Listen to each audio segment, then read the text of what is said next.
All right, I'd like to tell you guys a little bit about my amazing guest that I have coming on tonight. She's a return guest to Salute the Songbird. So if you've listened to any of the previous seasons, you got to catch our first conversation. But she's had so many amazing things happen in her career since we last spoke, although we speak a lot off the record. So tonight, my fabulous and impressive guest is returning to Salute the Songbird for the second time, is a fellow Marylander like myself.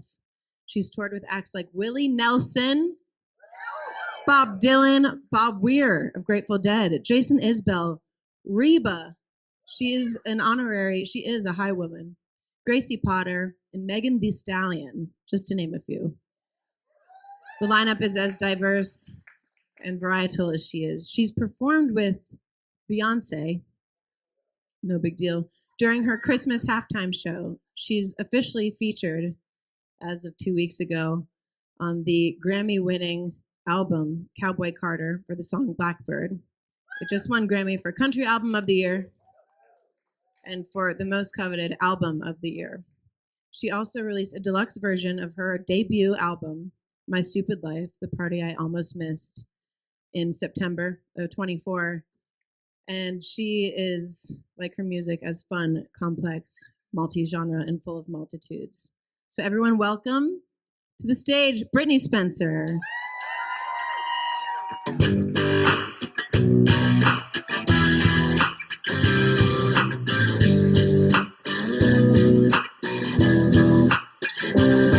Brittney Spencer, everybody, come on. How y'all feeling? How you feeling? Is this so?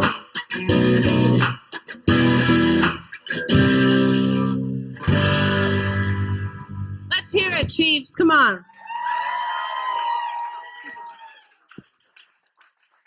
Maryland in the house. Yeah, I like these chairs. It's got some nice ass. Oh, good. It's got nice ass circumference. I have a business that I want to start for creating stools for songwriters where your feet aren't dangling. You have a place to put your guitar, a place to put your water. Oh, dude. Or your cocktail, whatever you're feeling. Especially if you got to hold a guitar. I feel like I'm watching girls like cross their legs and like adjusting. Yeah, especially when you're 7 months pregnant. It's really cute.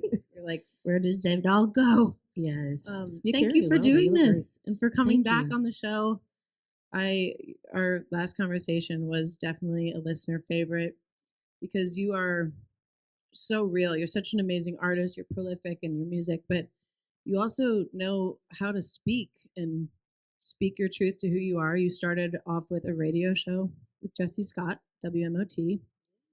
And we were talking backstage, and I know that we've talked about your origin story, but I just want to orient the audience a little bit with how you got to Nashville from Maryland, from Baltimore, and also know how you found yourself in country music. So if you can give us just a little version of what brought you to Nashville from our home state.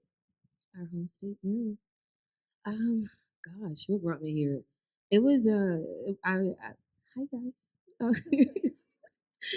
I would say I came here because I watched so many like interviews with some of my favorite artists like Reba and Taylor Swift, and they were talking about like their early days and trying to do music and how they realized they needed to get to Nashville. And I was like, oh, I guess I really do need to get to Nashville. And I was like nervous to make that move. It took me years to make that move, and I had some pretty defining moments, I think, in Baltimore that kind of helped me make the jump. One was I was singing backgrounds for an R&B artist at the time named Lil Mo, and I remember standing in her kitchen and was like everybody knew that I love country music and that everybody knew like I didn't want to like stay in Baltimore and I wanted to really do this thing, but I was so scared. And I asked her, I was like, you think I can do this? She was like, yeah, I think you could do it. I think you just need to be where country music is. Their environment is everything. And I was like, for real? She was like, yeah, I've written country songs. I was like, And she like pulled out her phone and like played this Darius Rucker song that she wrote years ago from one of his earlier albums. And she's like, you can still hear him on the backgrounds too. And I was listening. I was like, oh my gosh, this is so cool. She's like, yeah, you just got to get to Nashville. And she was like the first person that ever like put it so plainly for me. Like, you just got to get there. And so that kind of clicked with me. And I've been thinking about that a lot lately because I've been kind of going back to what made me do this thing, you know? I feel like it's good to check in with yourself every now and then. And this month makes I think 12 years of me being in Nashville, and uh, and so I'm kind of checking in with myself and just I think it's good to do that, to make sure you're still doing what you want to do and you're still who you always wanted to be. Yeah, I've definitely reassessed over the years if this is still like geographically where I want to be, and I feel maybe you share this that every time I was like, all right, maybe I should move to LA or New York, Nashville did something to keep me here. Like the evolution has been encouraging because I think you and I live in between the spaces of genre. So that can be really exciting, but it can also feel isolating. And maybe I don't have the resources to make the kind of music I want to make here. Um, but I'm encouraged by where the city's going. But I kind of I take I listen to people ask you this specifically all the time, and I kind of bristle at the question. And it's an understandable question, but a lot of times they're like, Brittney, how'd you get to country music from Nashville? And like asking as if it's just something that would be so out of the ordinary, but it kind of is, especially being like a black woman in country music. I feel like you're just always having to kind of explain that. Constantly, yeah. Do you Yeah. feel that um, country music like found you? It found me in Maryland. It wasn't like some crazy phenomenon. It was really Yeah. popular when we were kids growing up. There were all these women who were just crushing it in country music. So they're like, "How would you get here from Maryland? Like the hotbed of country music?" But it makes sense to me. If you say the radio, everyone's like, "Oh, what an answer!" But really, Right. it's the radio. Like everyone has one. Well, and now on radio, you can't. Well, yeah, that's a whole thing too right now. But it's hard to find women on country radio these days. But when we were coming up, it felt like Nashville felt like the land of opportunity for a female musician, which I kind of laugh at now in a sad, ironic way. But um, what do you think of the state of country music now? What do I think? If I'm honest, I kind of think my opinion on it doesn't matter. Because things are going to go how they're going to go. I think there's incredible talent out here, and it's so many parts of country music where I get so excited about. When I think about where it's going, and I can see where it's headed, and how artists, not even just artists like me, but how a lot of different kinds of artists can kind of, find themselves finding success and having a career and being able to build something sustainable here in this space. But also at the same time, I feel like I end up leaning more towards the margins. A lot of the people, a lot of women, a lot of people of color, a lot of LGBT people who are making some of the most innovative music in country music, but not always getting a chance. And I think, I love the mainstream stuff. Like, I love what's out. I love a lot of stuff that I hear on the radio, but I'm also like, dang, like there's some real pain that I hear from people who have been going at this and having incredible talent, but people haven't known what to do with them in their careers yet. And I kind of gravitate towards that art. Oftentimes, there's something beautiful and deep and meaningful, and those are the people where I feel like a lot of times those are the artists' favorite artists. You know, it's like your favorite writer's favorite writer is like somebody who people just still haven't figured out what to do with them and their talent and kind of give them that mainstream, um, moment of success that I guess all of us are hoping for or wanting, or at least most of us. And so I don't know. I don't know about the state of country music. I'm honestly, I don't know. I don't know. I feel like I don't think anybody knows. I think is really what I want to say. I don't think anybody knows. I think people are just like, you know, trying to figure it out. And if you got something that's working and it's going, then you do. And if you don't, you kind of end up kind of feeling like a guinea pig sometimes, where people are like, you're talented, but people don't know what to do with you yet. I think that's a compliment, though. Whenever the industry has said, "We love what you're doing, but we don't know what to do with you," I think that means that you're just confounding them in all the good ways. And you are like from artist to artist, you are one of my favorite artists because you were busking out on the street when you moved here, starting your own radio show, um, genuinely compelled to be part of a genre that you thought was upholding sincerity. Like that's I think what you and I love about country. Like when we've talked about it is just the authenticity. You use a Hank Williams quote sometimes that you heard about anyone can be country from no matter where you are if you have like if you're rooted in truth in what you're saying. I'm wildly paraphrasing this quote, but um, I think, and I'm guilty of it because I'm talking about it. The very conversation surrounding genre that I kind of resent, but it's sort of this catch 22. Like we need to define it, we need to belong somewhere, but we also look at this lineup of people that you've toured with Grateful Dead and Beyonce and Willie Nelson and Bob Dylan and Grace Potter. I mean, that's a strength to me. It doesn't mean you're unfocused. That just means you can exist in those spaces and thrive. But then I feel like people asked me in the airport the other day, what kind of music do you make? And I almost don't want to answer because I don't want to disqualify myself from them ever even listening to me in the first place because I give them an answer that is going to oversimplify it. So we're just constantly caught between that. And you were part of this album of the year that Beyonce just won. Where it's crazy. Yeah, and I mean, we got to talk about the Beyonce of it all, don't we? I mean, we have to. It's amazing. It's like we should be celebrating that. But and like you can totally steer me away from this if you don't want to talk about it, but I mean, we here. You're here, so let's talk about it. We here, bitch. But I feel like there's a lot of reactions about her winning country album of the year. They've been a little disappointing. Seeing people just be like, "Well, just put a fiddle on anything." Well, I've been hearing that for the last 12 years about all sorts of music on country radio, and we're still accepting it. So I just like, what do you?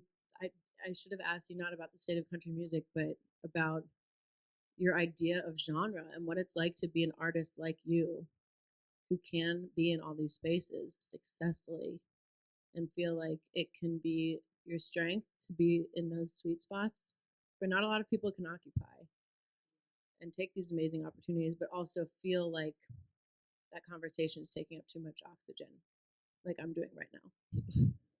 You are not taking too much oxygen. Man, my lisp is working overtime today. I'm hearing it like out in the house. I love my little lisp. I think I don't know. I think the conversation, it used to not bother me, the conversation of genre. When people would ask me, it didn't bother me as much, and now I don't detest it, but I'm also just like I'd rather people just listen to my music and define it for themselves. Like I'm tapping out. Like I've exited the group chat. Like I actually don't want to answer more. I love country music. I consider myself a country artist. I'm very aware that who gets to be different is a very real conversation that is had, because there have been plenty of artists who do something different and things break for them. And I'm also still at the beginning. I'm still a new artist. And so I don't count myself out in that way at all. And I'm proud of what I've been able to do. And I'm proud of being able to take the stage with Reba and then get on stage with Maren Morris and the Highwomen and Bob Weir and open up for Megan Thee Stallion, and I can't twerk. Like I'm really proud of that. Like I don't know how I handled that, but I did. You know what I'm saying? And so like I'm proud of that. And but I think who gets to be different is kind of the question of the game for me. Who gets to be different, who gets to do something that's a little edgy. And then honestly, what we're hearing right now, I feel like I've seen a pattern. We're going to hear something like this in this vein in 10 years, and it's going to be like normal. It's going to be so normal. We're going to hear it on country radio the same way people told. I watched some interviews from Blanco Brown, and he would tell people, like, he would be like, labels said they would never put 808s on country radio, and then now they're doing it. I feel like that's what ends up happening. And so sometimes I think to be innovative and to do something risky, I feel like you kind of just have to put it out there, do what's in your heart, and let everyone else kind of make the decision of whether or not it's actually good. And um, like I'm excited for country fans to be the gatekeepers, not necessarily the industry. And it's no shade to the industry, but I'm like, it's supposed to be fun. It's supposed to be innovative. I'm not supposed to walk into writing rooms and hear a bunch of writers talk about how they don't listen to country radio. I'm like, you write for it. Why don't you, I don't think that that's normal. I think I'm excited about the stuff that I'm hearing, from a lot of my favorite artists. And I don't know, I'm really proud of what I've done. Like I'm excited. I put out this record, and mind you, I put out a record, and gosh, a week before my album came out, my label shut down. Like in September, my entire label just shut down, and I just got a whole album of like 6 new songs that I'm putting out. And so it's you never know what's going on behind the scenes, but I think for what I've done, I'm so proud and I'm excited to keep going. I still feel new in this game and new in the genre, and I try to hold on to that for as much as I can, because oftentimes I also feel like a guinea pig, which is my least favorite thing in the world. It's hard, people are still trying to figure out what to do with you. And it's not just me, I'm a metaphor for a lot of different kinds of artists, I think, in country music. Like you said, I mean, the radio had like 8% of country radio airwaves was women last year. That means that only 8% of what you heard on the radio was women, which is crazy. There's way more than 2 or 3 women. And I think there was only one song with a woman that went number one on the country airways chart last year as well. And that's And it was a duet and it was a duet. Like with the man. I sometimes wonder, like, and I get it. I've talked to women in country who were doing this like 10, 15 years ago, and they're like, we tried, we said something, we shouted, we yelled, we said fuck tomato gate, we did all that, and nothing happened. And I get why people are quiet and silent, but I wish we weren't, because that should be outrageous. That should be outrageous. I'm like, dude, but no one's talking and saying anything, and I don't really know what to do about it. So I just kind of I say what I say. I do these talks, I do these interviews. I try to be as honest as possible and let people know I'm excited about music. And also sometimes this shit sucks. And it's hard. Like the numbers are there. And it's like, if you ever, like I jokingly tell people sometimes, I'm like, if you see somebody just walking around Nashville on Music Road, just looking sad for a second, just give them a moment. They probably having a hard day. Give her a second. She's probably having to carry a little more than what she probably bargained for. And that's just the real. And I try to live in the balance of staying focused on what I'm doing and listening to my fans and listening to the people who actually listen to my music more than I do the noise of being in an industry that sometimes doesn't allow space for all the voices that comes knocking on its door that are actually good. Right. Do you think it's becoming more consumer dictated and less industry driven in terms of what's being given, that airtime? I don't know. I don't know. I honestly can't tell. Because of the internet, I literally cannot tell. If I look at the comment section, I'm like, oh, it must be half and half. And then I go to my shows, or I go to a show and open up for an artist, and I'm seeing all these people being like, yo, I've been waiting for an artist like you. I've been looking for you. I've made friendship bracelets, and then I don't know. I feel like I don't always know, and so the only way really to gauge that is to be on the road, and so that's, yeah. I really honestly don't know. There's no numbers for that, and I live by numbers. If y'all can't tell already, I keep percentages in my head.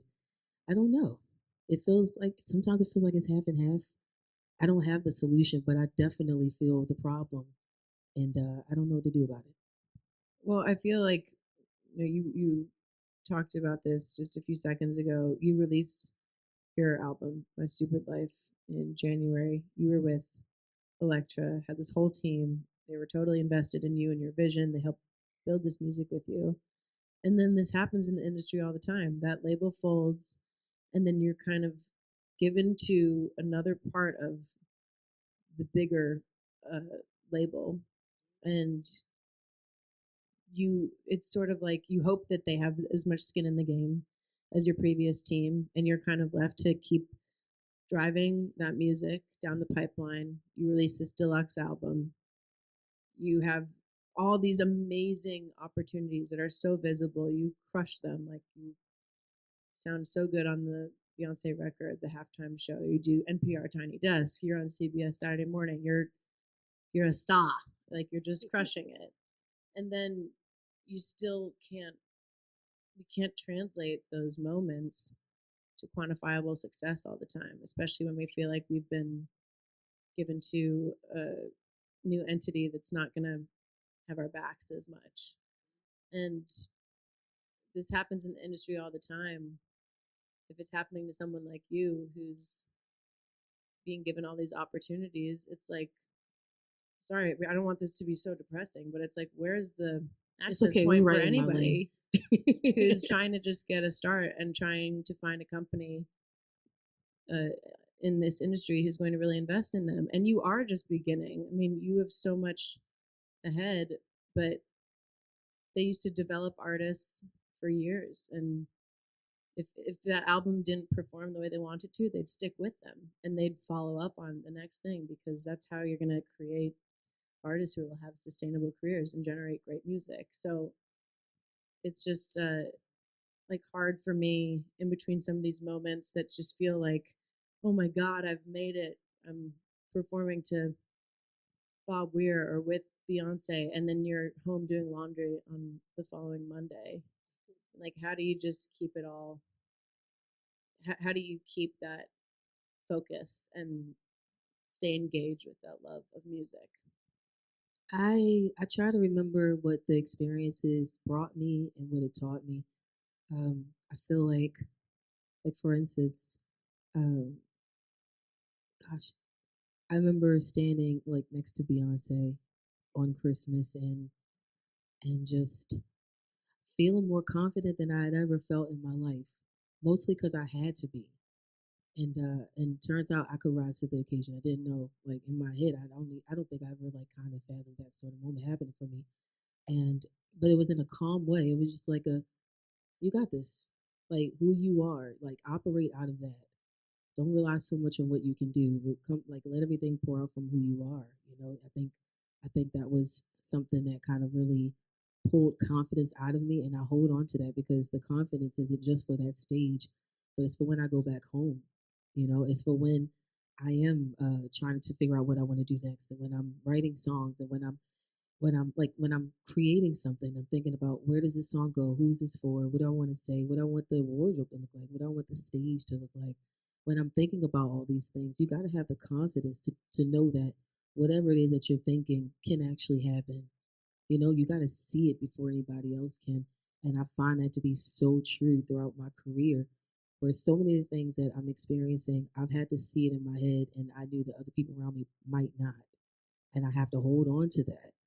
And so, in those moments when I'm on these stages and I'm opening for all these people that I love, and I'm having moments like this, like things that kind of validate what you're doing with your life and with your music. I think it's not just for the stage, but I have to take that back with me, because when the curtains close, I still have to be me. You know, being an artist isn't just about who you are on stage. It's about how you operate your business, how you treat people, how you approach creativity, how you approach writing a song and recording a song, and how you kind of plan for the future. And I think these moments, the greatest gift that they have given me over these last few years, is that it's shown me myself and what I'm capable of, and the next parts of life that I believe I can grow to. And so I'm deeply encouraged. I really am. I'm so deeply encouraged. I'm dealing with honestly a lot of shit right now behind the scenes, but I'm also really encouraged because I'm just like, I fucking like these songs, and I don't care if anyone else does or doesn't. Like I'm writing from my heart, and I've been doing that, but I'm not asking for permission as much as I used to, because there's nobody I'm interested in hearing a yes or no from except me. And that's, thank y'all. That's a real gift. And yeah, I'm still figuring out what to do with that, but it's been a real gift, and it's honestly carried me, especially over the last few weeks. I think that's just the constant juxtaposition of being an artist too. It's like, oh, she's got everything going for her, and then meanwhile you're also dealing with things that no one knows about, and your uncertainty about your future, and like how I'm going to make the next record, and that can I keep this momentum going? It's almost like you have this amazing opportunity or moment of visibility, and then it's just like the rug's pulled out from under you the next day, and you want to make all those things converge so that you can make the most of it. But sometimes I feel, and I'm so glad you're encouraged by these opportunities that you've seized, because sometimes I get into this dark place where I'm like, is it just going to totally take over like my identity? Like, will that be how people, just that one moment is how they know you? That one song is how they know you, which is kind of how it goes in our industry. I just don't want to ever let that obscure my idea of who I am or other people's perceptions. But you also want to take these chances so that you can hopefully get like the larger message of your music across and have those people get invested into like, coming to your shows and listening to the whole album. It's just attention's so hard to get and keep, I feel like. So it would be those days in between that can be kind of dark, and you've had just so many big, huge, awesome moments that I just wonder about when you're like, okay, Beyonce halftime show's over. Now, what do I do? What's for dinner? Oh, That dude, kind of thing. it's it's a tricky balance. It's a very tricky balance. I mean, 2 days after the Grammys, my label let me go. It's that's a very real reality. It's like I haven't even had a chance to enjoy the high of this because holy shit, you know. And so it's a really challenging time in the industry right now, and it's I don't know. I'm figuring out how to navigate all that, but I think honestly, like I said, everything that I said, I'm like living it. I'm not just saying this. I'm like, holy shit, figuring out how to balance the highs with the lows is very, very hard. But I think as artists, we have to we got to pull from those highs to carry us through because otherwise you're like, what's the point? Because sometimes you could think you've done something so amazing and it's awesome and it doesn't always translate. And in the end, I think as an artist, you have to find a way to keep going and what feeds you, what feeds your soul. I think that's what's important, you know, because whatever I'm pouring out today, like these are things I'm pouring out from my heart and my soul, and not we're not just talking up here and just having a conversation and just saying any random words. I would love to be an entertainer that just, But today I decided, do I want to tell the truth, or do I want to be an entertainer who finds a way to shy away from it? And today, like any day, I would like to be a person that tells the truth, and the truth is, I'm literally pouring out my heart and my soul into what I'm doing, and I've been doing that for 12 years, and I'm still holding true to that. And that for me, that's the heart that I want to have, and that's what I give into my music. Well, you're amazing because that's just complete and utter whiplash, and It's a mind fuck. yeah, and it's confusing. It's confusing to me, but like also just being a friend to me when I was dropped from my label, like months after I put this record out, like having someone to talk to like yourself, it's just like it's so hard to understand, and we can totally internalize these things, and we can let our successes define us too. We can allow our successes to get us carried away. We can let our Grammy nominations do those things. When I saw you were nominated for a Grammy, the laugh that I had, I was sitting in my bed and I saw it on Instagram and I laughed so hard. I was like, okay, bitch, I see you. I mean, Well, I love talk it. about whiplash. I was dropped and then I got nominated. I was like, what is happening? But then I think it's like you need to have your own sense of self, no matter what you do, artist, any profession that you're in. I think you're exciting to watch and to listen to and to see perform because the joy is always there. And I know what's going on behind the scenes, but like the joy doesn't leave you when you're on stage doing what you're doing. And I think that's really precious, and you got to hold on to that and enjoy the ride and take all these highs and lows as they come. But I think that's what will allow you to be an artist who makes a lot of music for many years to come. Because this is your debut album, which is kind of crazy to think because you've been releasing music and touring for so long. And a lot of the songs on My Stupid Life you're performing before, but like you've already had such a depth of a career and a lot of things thrown at you, and it's just like you're just getting started.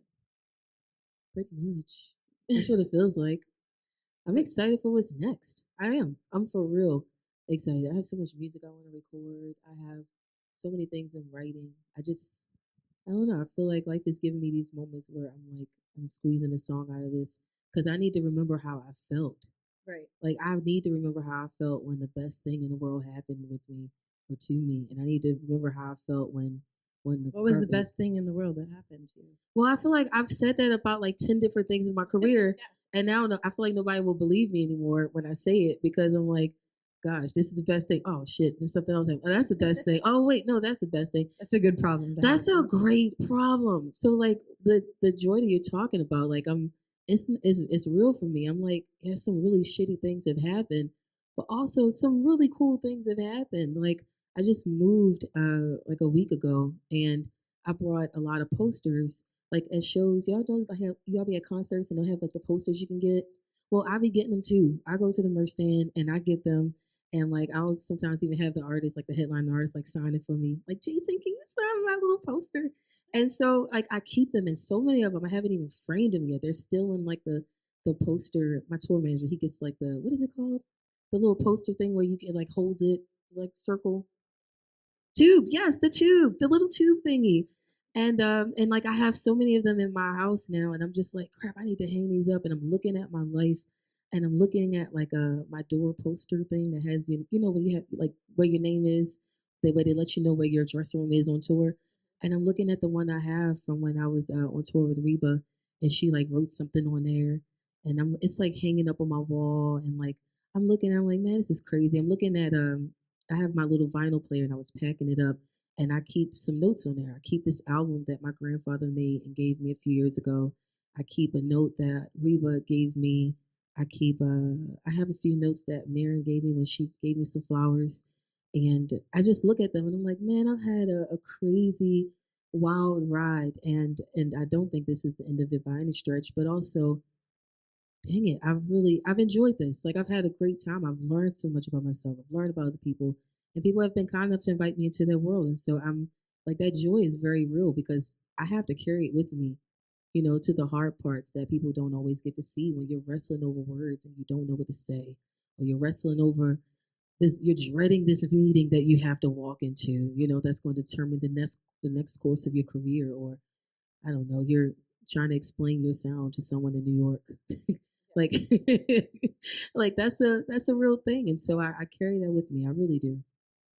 You do attract all these amazing things. Like you can plan as much as you want in this career, but like I think about how much you love the Chicks growing up and how like you were on the bus on your way to your magnet school in Maryland listening to the Chicks and country music, and then you ended up meeting them. And um, I listened to your album, and the first song, "New to This Town," like sounds like the song Blackbird.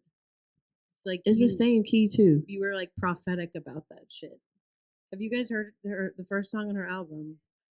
It's birds, and it sounds like it sounds like Blackbird. And then a couple months later, you're doing this collaboration with another amazing artist who steps outside of her genre confines. Were you a Grateful Dead fan growing up?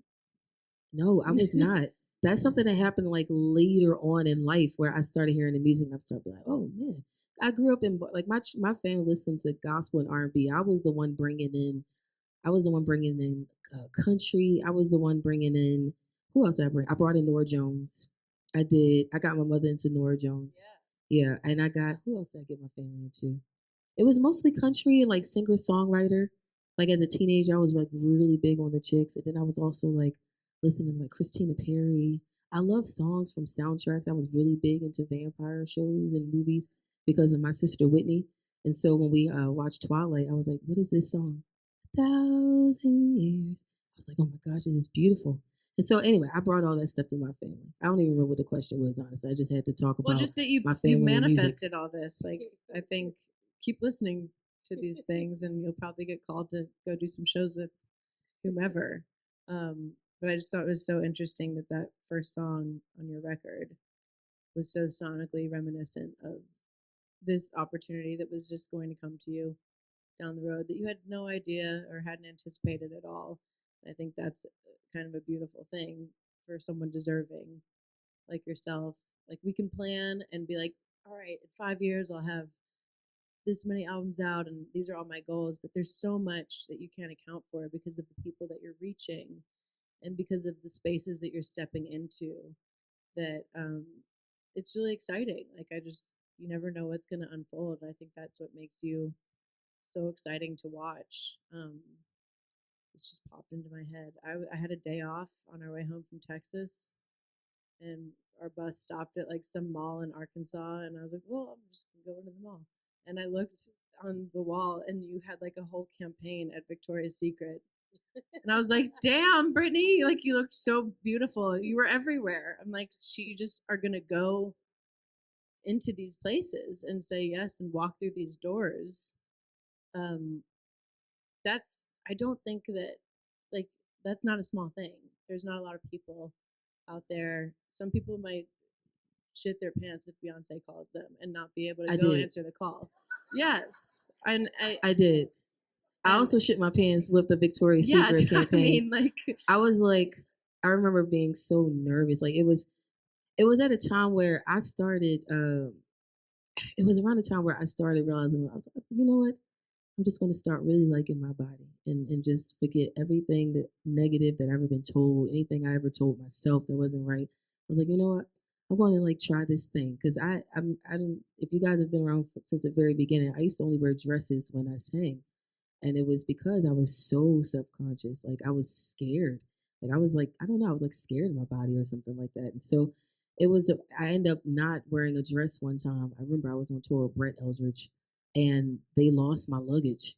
And it was like one of those tours where like we were back to back, like 2, 3 cities over. We were getting on planes and driving in rental cars for like hours, like day of show. And we had to fly in one morning for a show that night, and they lost my luggage. And I had on this jumpsuit, and I call it my lucky jumpsuit because it's the denim jumpsuit that I wore in a video that I went viral on, which really jump started my career.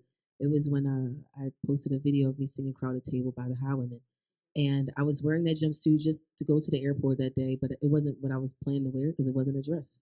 And but they lost my luggage and they delivered it literally like 5 or 10 minutes before the show.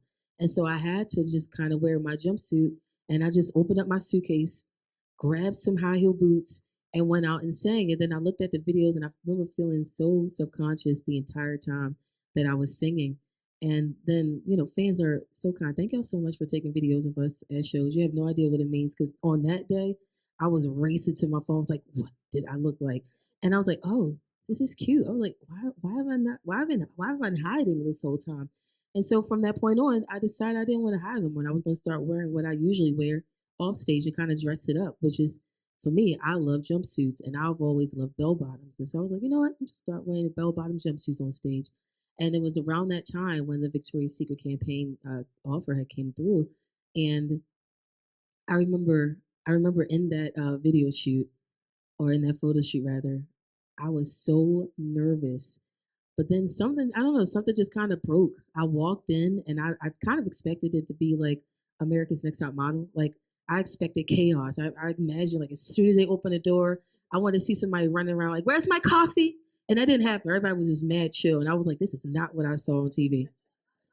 And they were so calm. They were so chill. Everyone was like so nice and affirming. And it was a campaign specifically about people feeling comfortable in their bodies, no matter what their body looked like. And that was kind of the start of their inclusivity campaign. And I remember being like, you know what? I'm here because I'm supposed to be. And in that moment, I don't know. We were taking photos, and I was nervous, and I was scared, and I was like, you know what? I let it all go. Like I said, something just snapped. I let it all go, and then we left the photo shoot, and then it was time for the photos to come out. I think like a few weeks later, and then I got nervous again. And then they sent the photos and they sent the video, and I was just looking at these videos and photos of myself. And I remember crying and just being like, oh my God, I wish 12-year-old me could see this. And then I started thinking about how many 12-year-old, 13-year-old girls would see this and would think, I don't have to be so ashamed. I don't have to, I can actually like myself. I can actually love myself. I don't have to talk mean or nasty to myself, and my body is a body, and everybody got one, and we ain't got to keep explaining it. And it was a beautiful thing, and that was something that I took, and it translated to on stage. It translated to that building of that confidence thing for me in my artistry. And so it's those moments where for a lot of people it might be like, oh, that was such a big look, and I'm like, you have no idea what that did for my heart. I needed that. I needed to know that I was beautiful. I needed to know that girls that look like me are beautiful. I usually am the only one that looks like me in most spaces where I occupy or take up space. And so it was a really beautiful and healing moment for me. And I brought that back here, and I'm like, I'm gonna get up here and I'm gonna look fly and I'm gonna look cute and I'm gonna be hot and I'm gonna do all of that shit because I can. Period. Well, you are beautiful, and you look super hot in that Victoria's Secret campaign. Thank you. Not to make everyone immediately go Google it. Just wait till you get out of here. Dude, I will say one thing I was not expecting. I went to a Victoria's Secret store, and like my photo was the only one on the outside of the store. Everyone, we were all like on the inside, but like It's like in the entrance of the yes. mall. And then I started seeing it was like that at so many stores. Like my grandmother sending me videos like, is this you on Victoria's Secret? I was just in the mall. And I was like, yeah, grandma. And I'm like, holy crap, that's so cool. I didn't know I was gonna be right on the front door. I didn't know. I wish she had told me so I could panic a little more beforehand.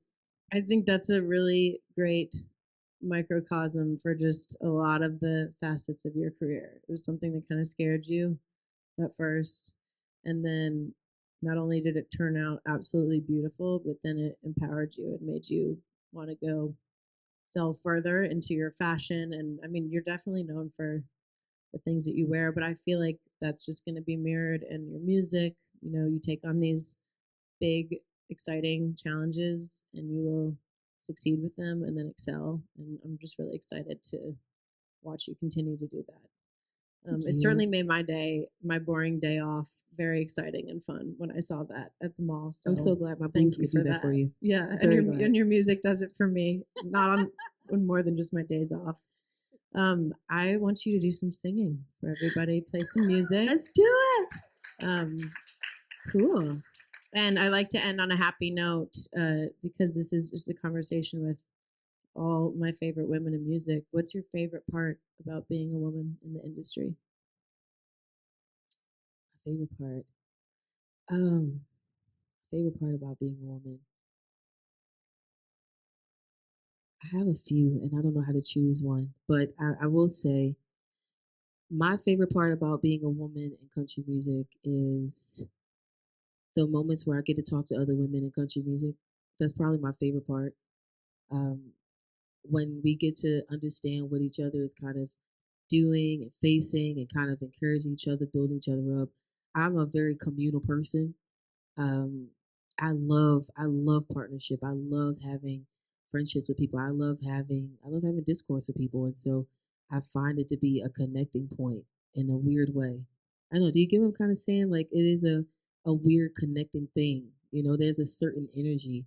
Like when I walk into a room with a bunch of dudes, not just in country, just in general, like people who don't even do music. I love the guys, but the guys sometimes y'all are just like real like we can talk about the weather for an hour and and I love y'all. But I love when I'm talking to women and we get to the heart of the thing really quickly just because we I don't know, we just there's a certain fire that I think sometimes we have and I appreciate that. And I don't know, I love being able to sing. Even like the songs that I've been writing lately, I love that I'm leaning more into my femininity. I'm leaning more into how I feel as a woman, how I feel represented in the world as a woman, how I feel as a woman in country music. And I'm so looking forward to singing this to everybody. But I'm also really looking forward to seeing the faces on the women in the crowds when I sing these songs.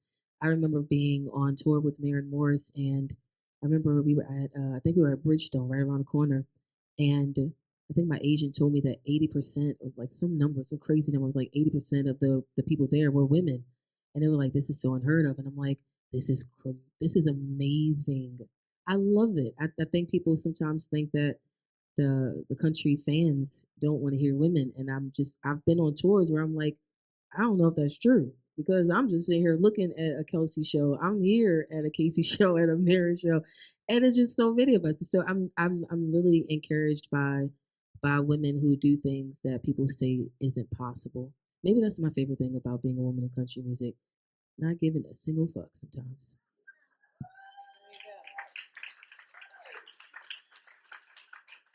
Thank you. I'm gonna sing some songs. Yes. I'm gonna sing like a little few. And this chair is so comfy. I might sit on it for the first one. It's your show. You can do whatever you want. We're gonna bring the band back up. Everyone, Brittney Spencer. Thank you. Thank you for having me, Maggie. Absolutely. I'm such a huge fan. I am honored. I'm thrilled. Thank you for having me here tonight. Well, I love you, and thank you for just speaking your truth and sharing your story with us.